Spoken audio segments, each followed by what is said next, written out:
Ne laisse personne vivre dans ta tête sans payer de loyer. Dernièrement, j'ai fait un post où je vous ai mis que ma paix intérieure, mon bonheur n'avait pas de découvert autorisé. C'est pareil. En fait, je me rends compte que pour la majorité des mamans, pour la majorité des femmes noires, surtout des mamans noires, on a cette facilité à donner tellement d'importance à ce que les gens pensent de nous. On a cette facilité-là à se dire que si tel pense, ça veut dire que c'est vrai. Qu'est-ce que les gens vont penser de moi? J'ai envie de faire telle chose avec mes enfants. Ah, mais l'autre ne le fait pas de cette façon-là, donc forcément on va me dire que j'en fais trop.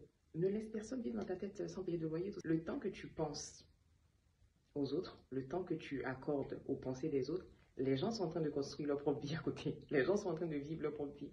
Et en fait, moi, j'aime attirer notre attention sur le fait qu'on a un devoir de transmission. Hier, j'ai regardé un petit Reels qui a tellement résonné en moi. Donc, c'est une jeune dame qui jouait plusieurs fois. En fait, elle a commencé par sa grand-mère, ensuite par sa maman. Ça veut dire qu'à chaque fois, elle se transmettait un certain fardeau transgénérationnel, toutes les douleurs, toutes les frustrations qu'elles ont vécues dans leur famille. Elles se le sont transmises petit à petit. Et elle, quand elle est arrivée à sa fille, elle a choisi de ne pas le transmettre à sa fille. Et moi, j'aimerais attirer notre attention sur le fait que tu t'en rends peut-être pas compte, mais dans tout ce que tu fais au quotidien, tu fais une transmission à tes enfants. Moi, aujourd'hui, dans certaines réactions, je peux retrouver ma mère, je peux retrouver ma grand-mère.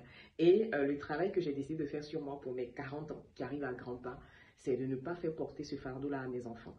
À mes filles en particulier, parce que dans notre société aujourd'hui encore, ce sont les filles qui sont les plus lésées, ce sont les filles qui vont porter le plus de charge mentale, la charge du ménage et tout.